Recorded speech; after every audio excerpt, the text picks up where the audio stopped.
Alrighty then. Hello and how are you? Hey friends, welcome to the Shen Show. I am your host, Shenandoah Briscoe, coming to you from right here in St. Charles, Missouri. Hey, today's Tuesday, March the 23rd, 2021. Got a happy birthday shout out going out to my grandson, Oliver Vasquez. So happy birthday to you. Happy birthday to you. Happy birthday, dear Oliver. Happy birthday to you. 1, 2, 3 years old today. Happy birthday, little boy. All right. That's TV. Grandpa said happy birthday to ya. All right, I also got some happy birthday shout-outs going out to Shenandoah Roberts, Brian Rhodes, and that'll do it. So, hey, Oliver. Hey, Shenandoah. Hey, Brian. Hey, I heard it's your birthday today. So, happy birthday, I'ma say. You know, you're 1 more year older today, so happy birthday to you, I say. I said, hey, Shenandoah. Hey, Brian. Hey, Oliver. Hey, I heard it's your birthday today. Well, that's another trip around the sun that you made. You know, I hope you really enjoy your very special day because, well, it's your happy birthday day today. Happy birthday and many more. Yeah, cha-cha-cha-cha-cha. All right. Hey, let's see what else we got going on. Shen Show likes. That's right, Sherry, Briscoe, Leony, Pedraza, Fernandez, Mary, Jalbuna, Darrin, Morgan, Martin Kelly, Gary R. Webb, Kate Williams, Bill Rogers, Jamie O'Driscoll, John Briscoe, Whitney Doe, Cindy Welch, Lynnette, Brackensick, Stewart, Tina Kleeschulte, Ashbrook, and then there's the Shen Show sharers, which would be Steve, Clary, Mary, and Williams Briscoe, and then, and Joyce and Ernie Hale, and then guess who else? Oh, there is one more person that we got to mention, and that would be my Pokey pal, Amanda Sue Little. All right, everybody got their shout-outs. I ain't shouted out in a while, and so, yeah, there was a whole list of them. Now, let's do some weather forecast for the St. Charles viewing area. We're not going to have a whole show today. We're just going to be a little wisp of a show, basically, because, well, I got, not lazy, but I got behind trying to catch up with all those people what love and like the Shen Show. And, well, that's what happens when you do that. Well, not what happens when you do that, but that's what happens when you let it go on for a couple of days and don't do all your shout-outs. That's what happens. So it took me all day today to catch all these names and places and people and all the different sites and all the different days, what did they shout it out on, that I hadn't been looking at and covering. So, here we go. Today's weather forecast is going to be brought to you today by Toya's All Cuts and Styles. That's right. She is a part of the Winsville LSG. That's Love Serving God Ministries. Yes, her boutique is located at, well, where is it located at? Yeah, that's right. 307 South Lincoln Drive, Troy, Missouri. 63379. Shop telephone number is 636-358-4226.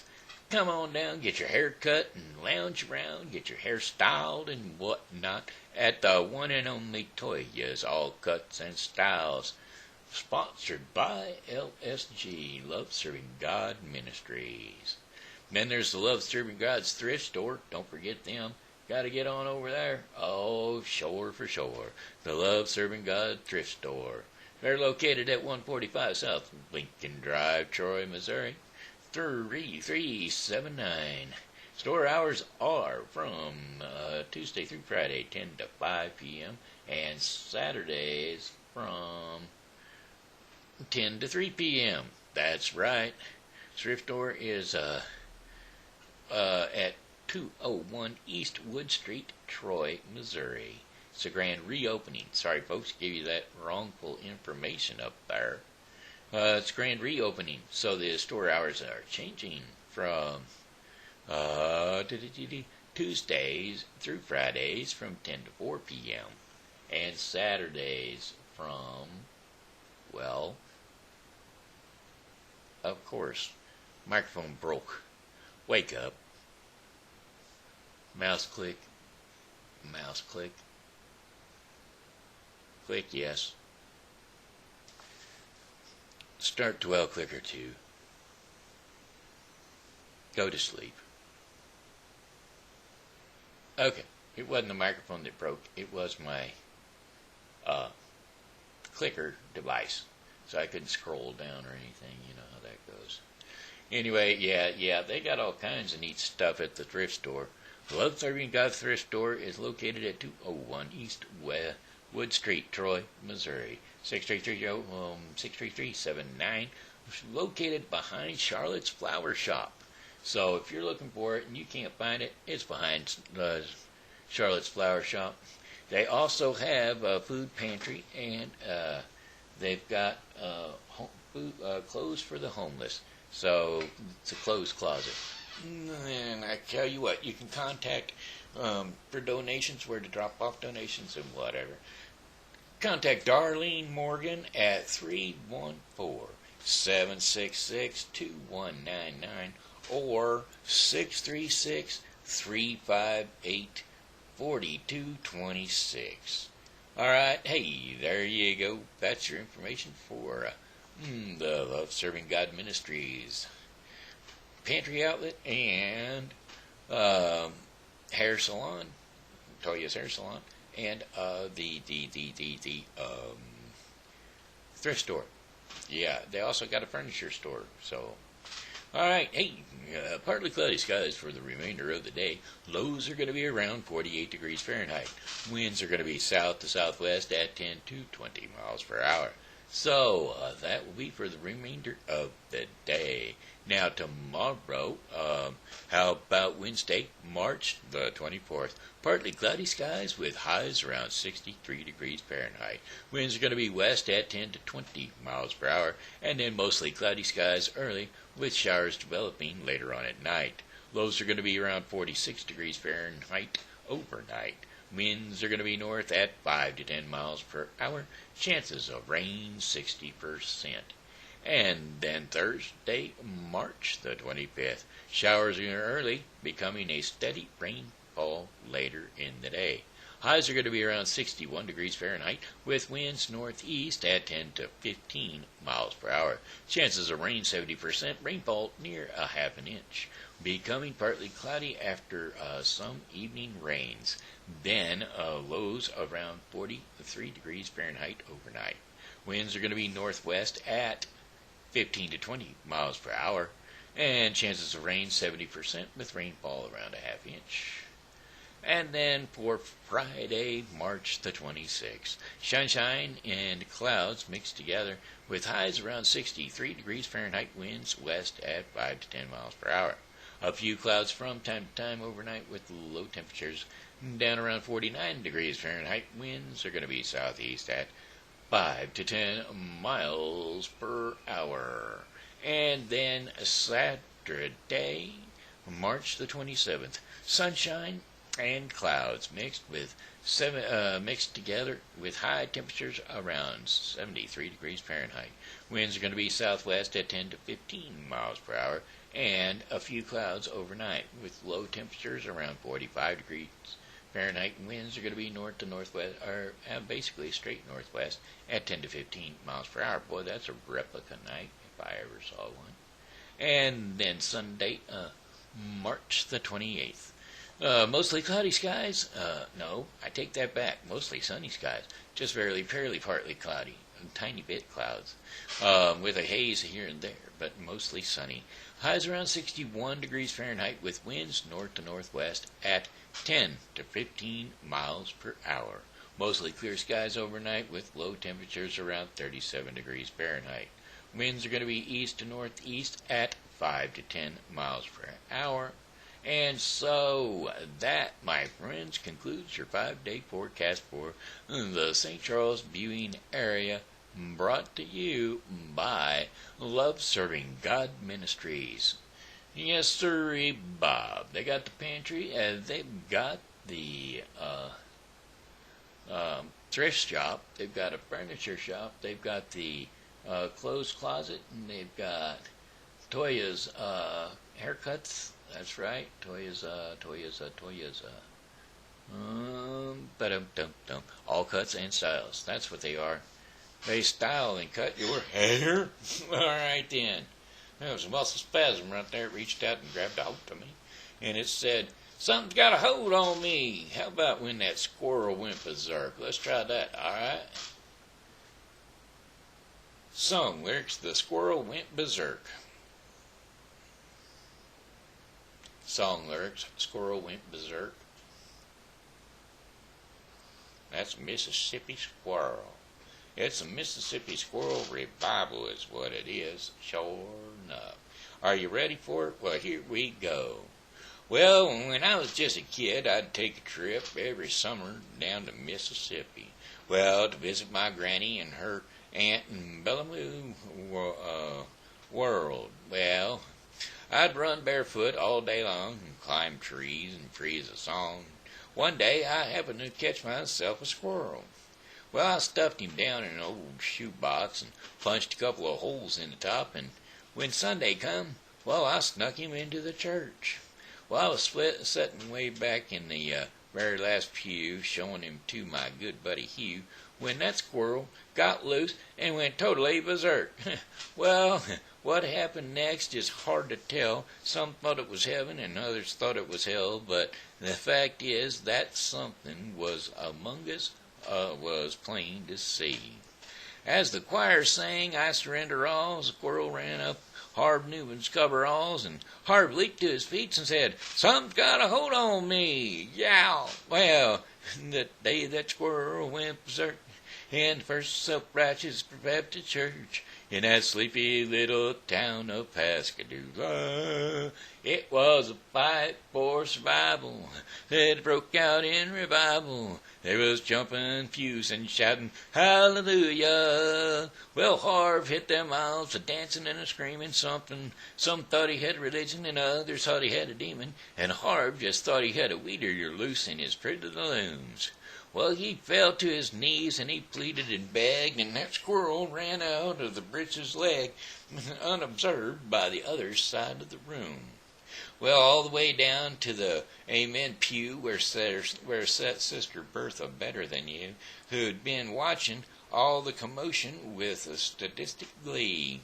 Well, you should have seen her eyes when that squirrel jumped in her garters and crossed her thighs. She jumped to her feet and started saying, "Lord, heaven have mercy on me." As that squirrel made his lapse inside her dress, she started beginning to cry and then to confess to sins that would make a sailor blush with shame.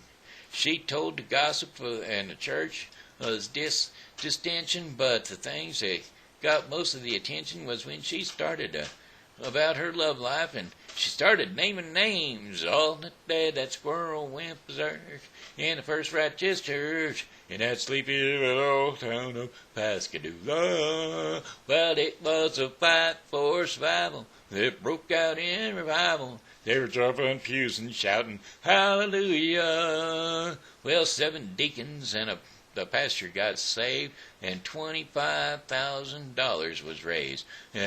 50 volunteered for missions in the Congo on the spot. And even without an invitation, there were at least 500 rededications, and we all got rebaptized whether we needed it or not. Now you have heard about the Bible stories, I guess, of how he parted the waters of Moses to pass, and all the miracles God has brought into this whole world. But the one I'll remember to my dying day is how he put that church back on the narrow way with a half-crazed Mississippi squirrel. Oh, the day that squirrel went to church in the First Self-Righteous Church in that sleepy little town of Pascagoula. Well, it was a fight for survival that broke out in revival. They were jumping pews and shouting, "Hallelujah!" Well, the day that squirrel went berserk, and the first self-righteous church in that sleepy little town of Pascagoula. It was a fight for survival that broke out in revival. They were jumping pews and shouting hallelujah. All right, there you go. Hey, that was it. That was all. That was what we was going to sing today. We are going to tell a story, though. It is time for bedtime stories. And I tell you, I wanted to tell a story of how about short story of Little Lord Fauntleroy.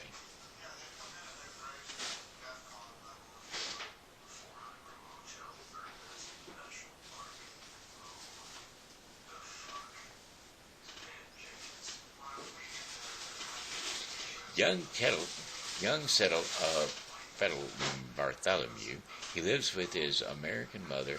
His long-dead father was a British earl, disowned by his grandfather. Well, the Earl of Dorincourt. C. Aubrey Smith. Well, let's see. See if we can find a little bit of this story.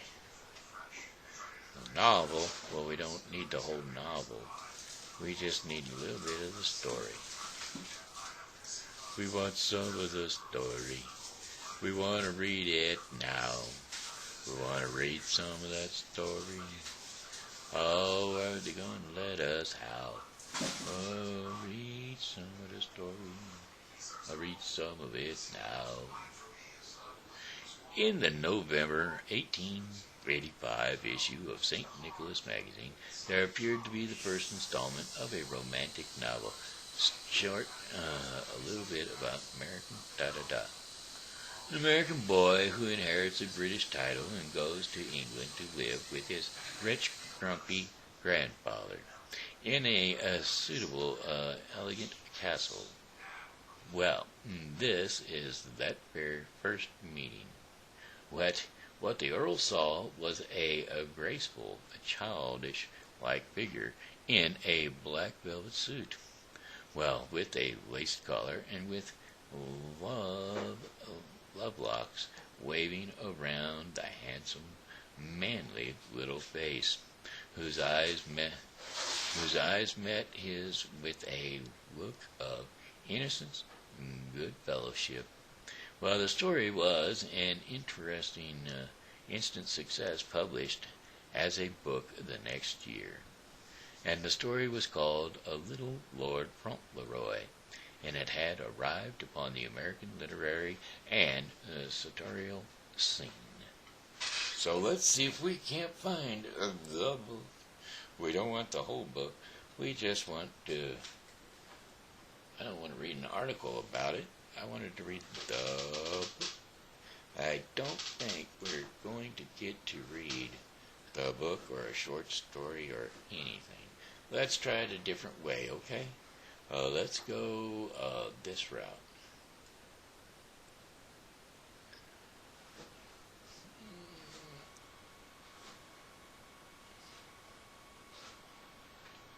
Little Lord Fauntleroy. Wake up. Little Lord Fauntleroy.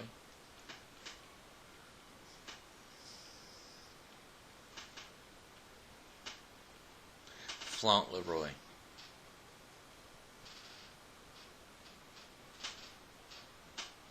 Go to sleep.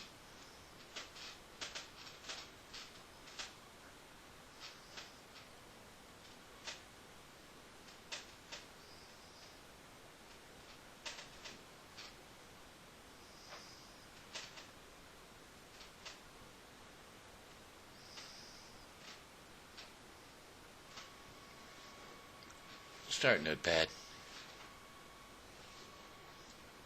Wake up. Start notepad. Little Lord Fauntleroy. Correct Plunkett, Roy. Unselect that. Correct Plunkett. Scratch that. Scratch that. Scratch that. Correct Plunkett, Leroy.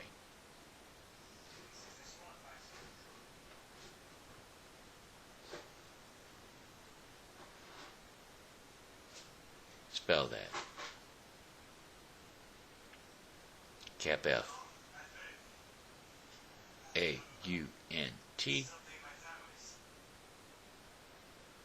Choose 2. Cut line.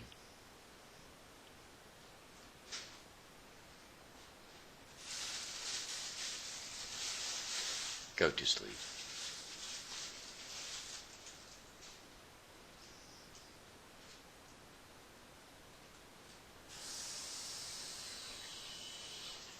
Paste that.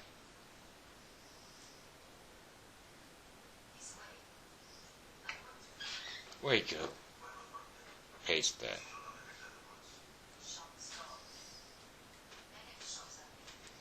Go to sleep. Yeah, it's not going to be there, folks. I'm sorry. I really wanted to read it for you, but looks like there's going to be something else for tonight. We're going to find it here real quick because we don't have all night, really. We do have a little bit of time, but we don't have a ho, ho, ho, ho, ho, ho, ho, ho, ho, ho. Lots of time. Funny short stories. That'll be us. We'll do that.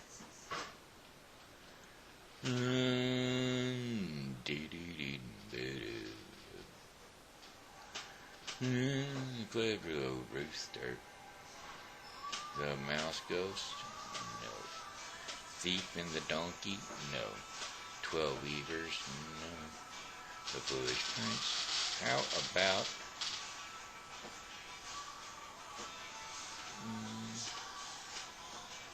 story words 7 in 1 blow?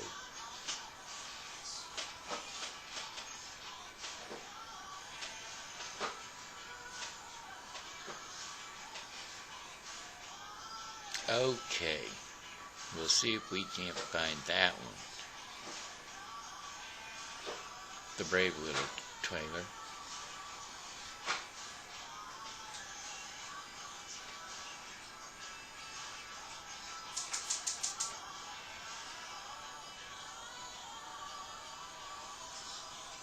One summer morning, a tailor was sitting on his table by the window, and he was in good spirits and sewed with all his might. Then came a peasant woman down the street crying, "Good jams, cheap, good jams, cheap." Well, this rang pleasantly in the tailor's ear, and he stretched his delicate head out the window, and called, "Come up here, dear woman. Here, you will get rid of your goods." And the woman came up the 3 steps to the tailor with her heavy basket, and he made her unpack all the pots for him. He inspected each one, lifted it up, put his nose to it, and at length said, "The jam seems to me to be good, so weigh me out 4 ounces, dear woman, and if it's a quarter of a pound, that is of no consequences." Well, the woman, who had hoped to find a good sale, gave him what he desired, but went away quite angry and grumpy.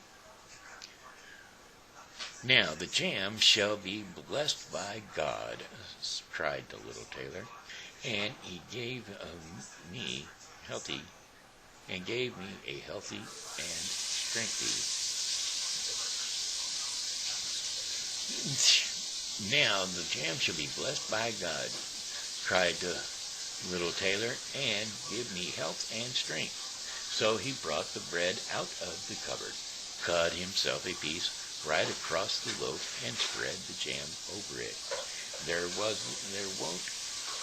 "This won't taste bitter," said he, "but I will just finish the jacket before I take a bite." So he laid the bread near him, sewed on, and in his joy made bigger and bigger stitches.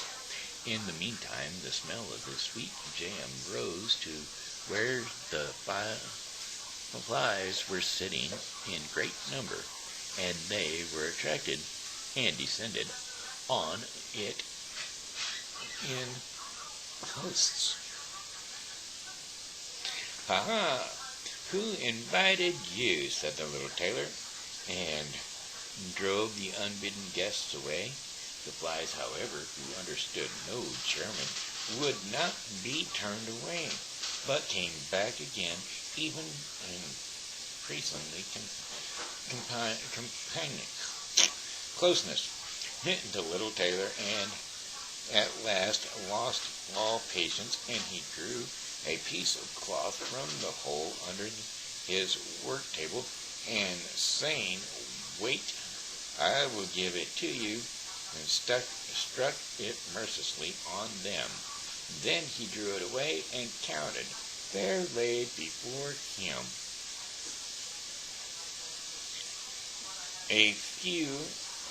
no fewer than 7 dead, with legs stretched out. "Are you a fellow of that sort?" said he. He couldn't help not admiring his own bravery. "The whole town shall know of this." And the little tailor hastened to cut himself a girdle, stitched it, and embroidered it on it in large letters, 7 at one stroke.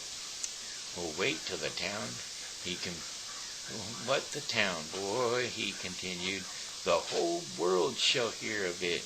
And his heart wagged and with joy like a lamb's tail. The tailor put on the girdle and resolved to go forth into the world, because he thought his workshop was too small for his valor. Now before he went away, he sought about in the house to see if there was anything which he could take with him. However, he found nothing but an old cheese, and that he put in his pocket. On front of the door he observed a bird which had caught itself in the thicket. It had to go into his pocket with the cheese.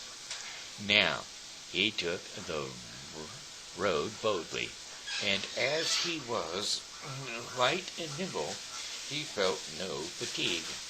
The road led him up a mountain, and when he had reached the highest part of it, there sat a powerful giant, looking peaceful about him. Well, the little tailor went bravely up. He spoke to him and said, "Good day, comrade. So you are sitting there overlooking the widespread world. I am just on my way thither, and won't try my luck. Have you any inclination to go with me?" And the giant looked contemptuously at the tailor and said, "You ragamuffin, you miserable creature." "Oh, indeed," answered the tailor, and unbuttoned his coat, and showed the giant the girdle. "There may you read what kind of a man I am." And the giant read, 7 at one stroke. Now thought that he had been men when the tailor had killed, and began to feel a little respect for the tiny fellow. Nevertheless, he wished to try him first, and he took a stone in his hand, and he squeezed it together so that water dropped out of it. Do that likewise, said the giant, "if you have the strength." "Is that all?" said the tailor. "Well, that is child's play with us." And he put his hand into his pocket, and brought out that soft cheese, and he pressed it until the liquid ran out of it. "Faith," said he, "that is a little better, wasn't it?" And the giant did not know what to say, and could not believe it of the little man. Then the giant picked up a stone and threw it so high that the eye could scarcely follow it. "Now, little mite of man, do that likewise." Well thrown, said the tailor, but after all the stone came down to earth again. I will throw, and I will throw you one, which shall never come back at all. And he took out of his pocket the bird, and he threw it into the air, and the bird, delighted with its liberty, rose and flew away and did not come back. How is that possible, please? Does that shot please you, comrade? Asked the tailor. Well, you can certainly throw, said the giant, but now we will see if you are able to carry anything properly. He looked at the little tailor to a mighty oak tree, which lay there, felled on the ground, and he said, "If you are strong enough, help me to carry the tree out of the forest." Readily answered the little man. "Take the trunk on your shoulders, and I will raise up the branches and twigs. After all, they are the heaviest." Well, the giant took the trunk up on his shoulder, but the tailor seated himself on a branch, and the giant, who could not look around, had to carry all away the whole tree, and the little tailor into the bargain behind him. Well, that was quite a merry and happy, and whistled the song. Three tailor rode forth from the gate, as if carrying the tree were child's play.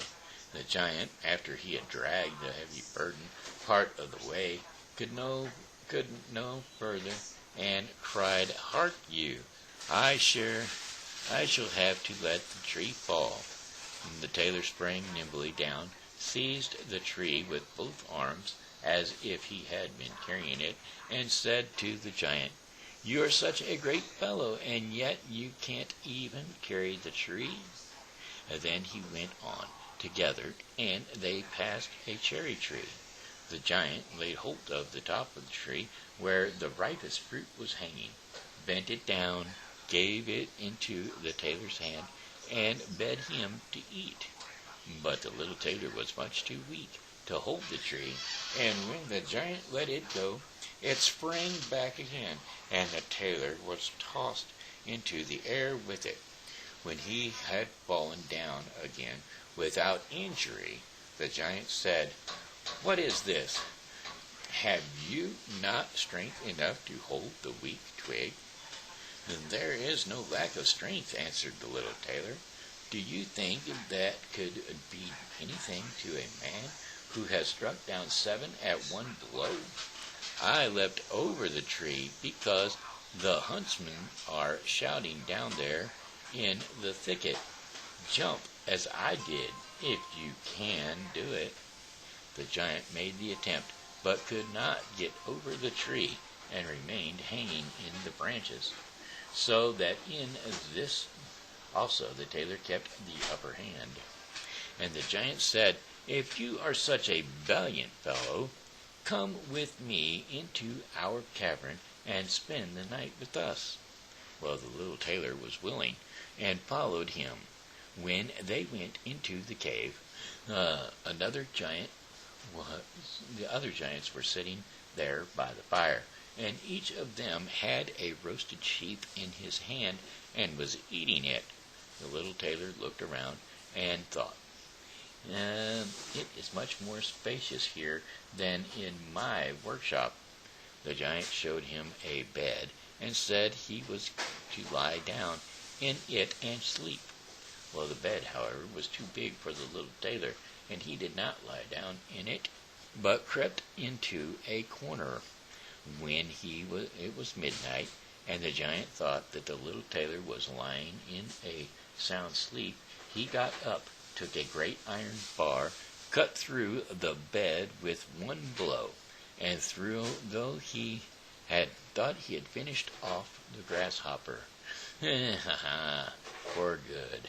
But with the earliest dawn, the giant went into the forest, and had quite forgotten the little tailor, when all at once he walked up to them quite merrily and boldly.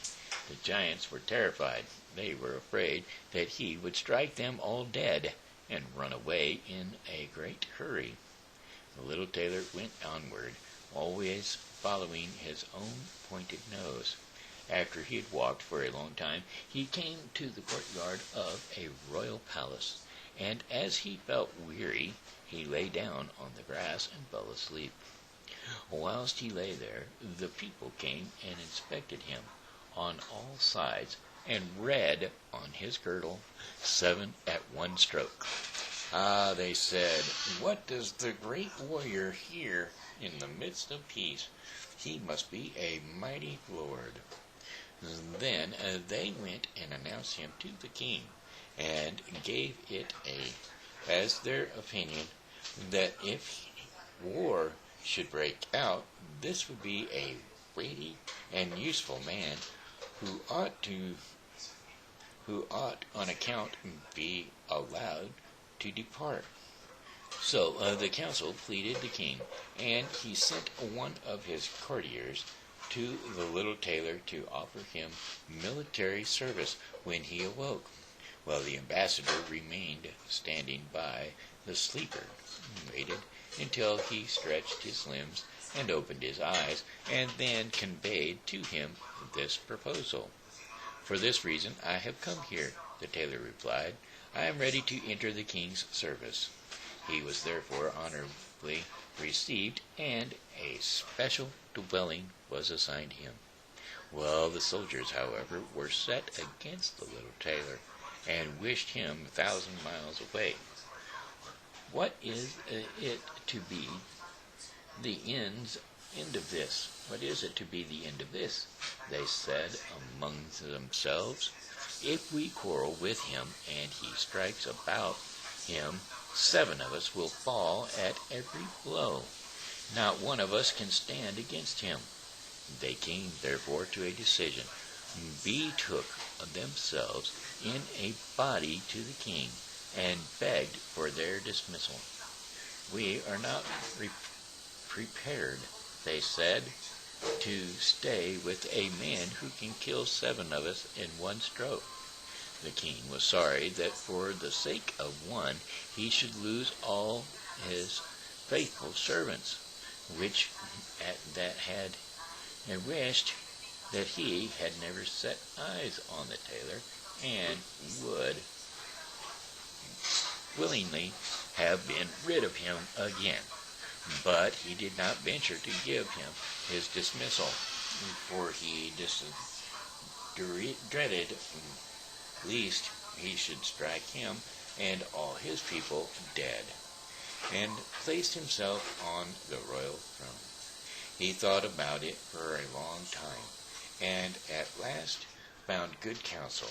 He sent the little tailor and caused him to be informed that as he was such a great warrior, he had one request to make of him. In a forest of his country lived 2 giants who caused great mischief with their robbing, murdering, ravaging, and burning, and no one could approach them without putting himself in danger of death. Well, if the tailor conquered and killed these 2 giants, he would give him his only daughter to wife, and half of his kingdom as a dowry, and likewise 100 horsemen should go with him to assist him. And that would indeed be a fine thing for a man like me, thought the little tailor. One is not offered a beautiful princess and a half of a kingdom every day of one's life. Oh, yes, he replied, I will soon subdue the giants, and do not require the help of the 100 horsemen to do it. He who can hit 7 with 1 blow has no need to be afraid of 2. The little tailor went forth, and the 100 horsemen followed him. When he came to the outskirts of the forest, he said to his followers, just stay here and just wait here, and I alone will soon finish off the giants. Then he bounded into the forest, and looked about right and left. After a while he perceived both giants. and they lay sleeping under a tree, and snored so that the branches waved up and down. The little tailor, not idle, gathered 2 pockets full of stones, and with these he climbed up the trees. Then, when he was halfway up, he slipped down by a branch until he sat just above the sleepers, and then let one stone after another fall onto the breasts of one of the giants. For a long time the giant felt nothing, but at last he awoke, pushed his comrade, and said, "Why are you knocking me?" "Well, you must be dreaming," said the other. "I am not knocking you." And they laid themselves down to sleep again. And then the tailor threw a stone down on the second giant. "What is the meaning of this?" cried the other. "Why are you pelting me?" "I am not pelting you," answered the first growler. Well, they disputed about it for a time, but as they were weary, they let the matter rest, and their eyes closed once more. The little tailor began his game again, picked out the biggest stone, and threw it with all his might on the breast of the first giant. "That is too hard," cried he, and sprang up like a madman, and pushed his companion against the tree until it shook. The other paid him back in the same coin, and they got into such a rage that they tore up the trees and belabored each other so long that at last they both fell down dead on the ground at the same time. Then the little tailor leapt down. "It is a lucky thing," said he, "that they did not tear up the tree of which I was sitting in, or I should have had to spring on to another like a squirrel. But we tailors are nimble." So he drew out his sword and gave each of them a couple of thrusts in the breast, and then went out to the horsemen and said, "The work is done. I have finished both of them off, but it is hard work." And they tore up the trees in their sore need, and defended themselves with them. But all that is of no purpose when a man like myself comes, who can kill 7 in one blow. "But you are not wounded?" asked the horseman. "No, you need not concern yourselves about that," answered the tailor. "They have not bent one hair of mine." Well, the horsemen would not believe him, and they rode into the forest. There they found the giants swimming in their blood, and all rode about, lying the torn-up trees, and the little tailor demanded of the king the promise rewarded. He, however, repented of his promise, and again bethought himself of how he could get rid of the hero. "Well, before you receive my daughter and the half of my kingdom," said he to him, "you must perform one more heroic deed.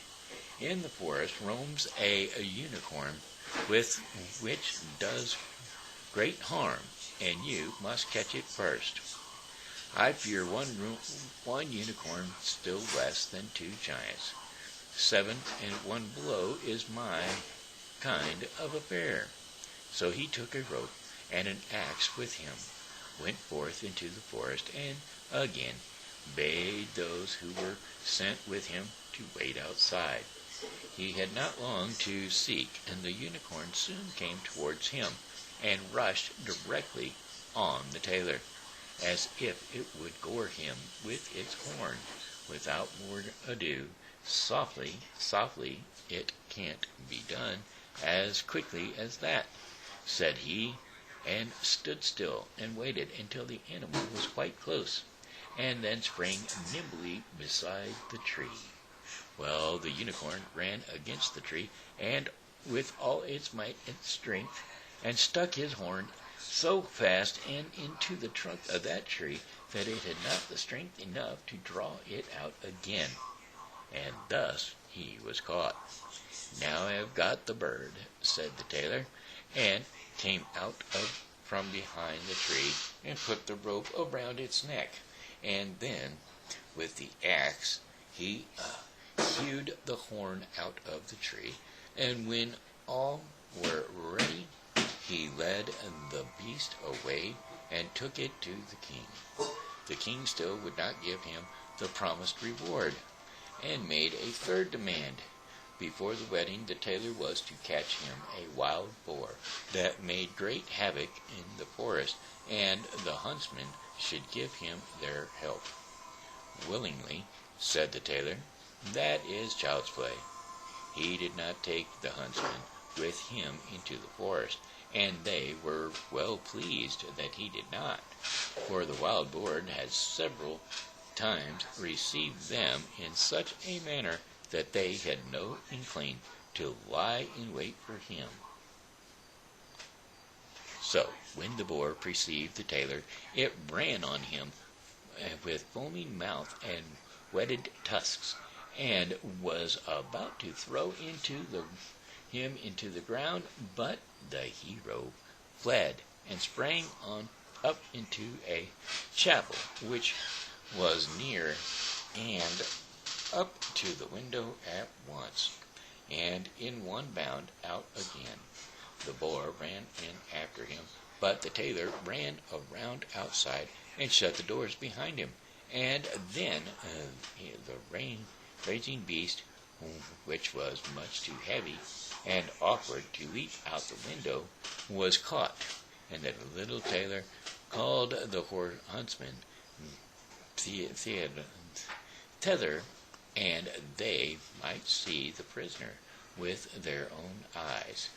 The hero, however, went to the king, who was now, whether he liked it or not, obliged to keep his promise, and give him his daughter and half of the kingdom. Had he known that it was no warlike hero, but a little tailor who was standing before him, it would have gone into his heart still more than it did. Well, the wedding was held with great magnificence and small joy, and out of a tailor a king was made. After some time the young queen heard her husband say in his dreams at night, "Boy, make me that doublet and patch the pantaloons, or else I will wrap the yard measure over your ears." Then she discovered in what state of life the young lord had been born. The next morning complained of her wrongs to her father, and begged him to help her to get rid of her husband, who was nothing else but a tailor. The king comforted her and said, "Leave your bedroom door open this night, and my servants shall stand outside, and when he has fallen asleep, shall go in, bind him, and take him on board a ship, which shall carry him into the wide world." Well, the woman was satisfied with this, but the king's armor-bearer, who had heard all, was friendly with the young lord, and informed him of the whole plot. "Well, I'll put a scare into their business," said the little tailor. At night he went to bed with his wife at the usual time, and when she thought that he had fallen asleep, she got up, opened the door, and then lay down again. The little tailor, who was only pretending to be asleep, began to cry out in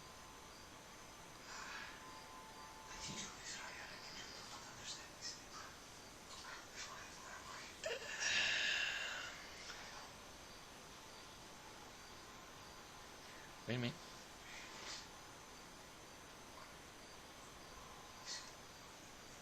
So anyway, there we go. She got up and opened the door and lay back down again. The little tailor, who was only pretending to be asleep, began to cry out in a clear voice, Boy, make me that doublet and patch me that pantaloons, or I will wrap the yard measure over your ears. I smote 7 at one blow. I killed 2 giants. I brought away 1 unicorn and caught a wild boar, and I am to fear those who are standing outside the room. When the men heard the tailor speaking thus, they were overcome by a great dread, and ran as if the wild huntsmen were behind them, and none of them would venture anything further against him. So the little tailor was and remained a king to the end of his life. And there you have it. That, my friends, was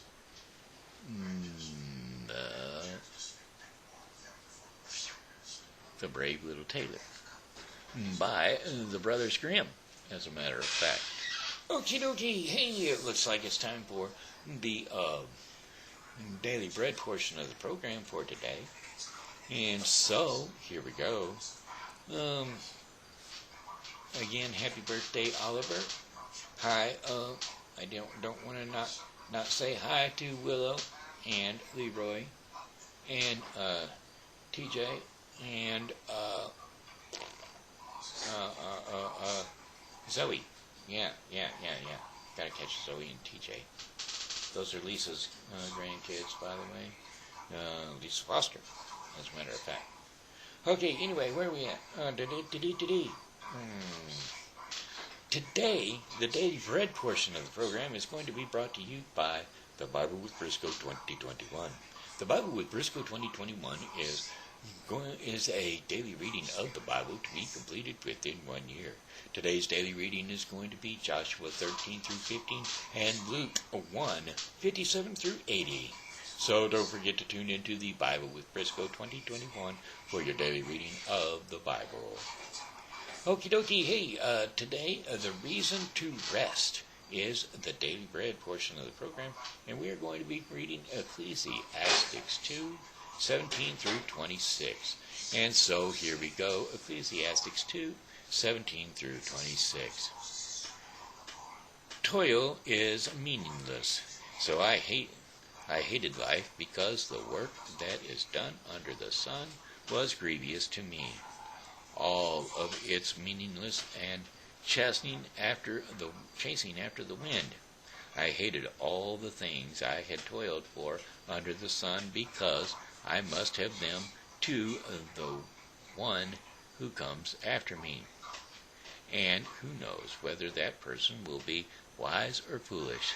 Yet they will have control over all the fruit of my toil, into which I have poured my efforts and my skills under the sun. This too is meaningless. So my heart began to despair over all my toilsome labor under the sun. For a person may labor with wisdom, knowledge, and skill, and then they must leave all that they own to another who has not toiled for it. This too is meaningless and a great misfortune.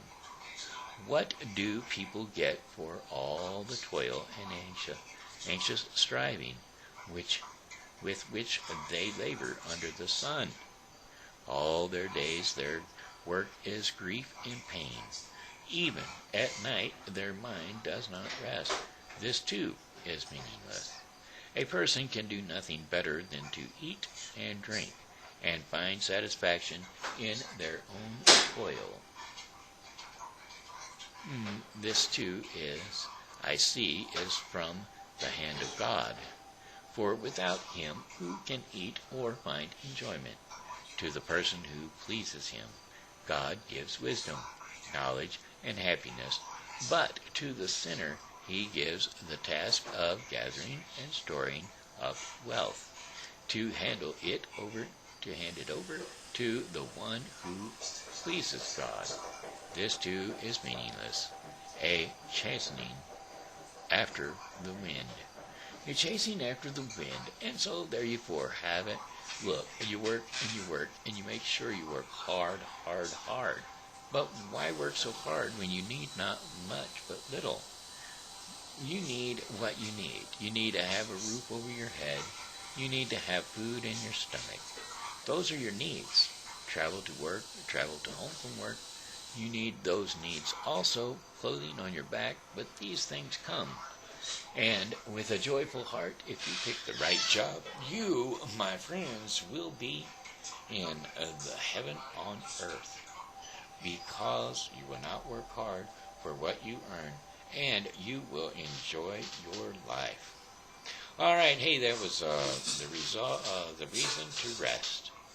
And that was the Daily Bread portion of the program, which was brought to you by the Bible with Briscoe 2021. So don't forget to tune into the Bible with Briscoe 2021 for today's daily reading of the Bible, because, well, hey, that's what it's all about. Hey. All right, my friends, I got one song for you, and that'll be, oh, well, goodbye, my friends, it's time to go. I said goodbye, my friends, it's time to go.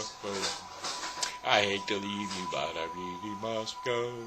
So goodbye, my friends, goodbye. This here has been Shenandoah Briscoe saying hello and how are you? Thanks for tuning into the Shen Show, and as always, you know, God loves you and so do I. So come back and see me tomorrow because, well, hey, I'll be here and I hope that you are too.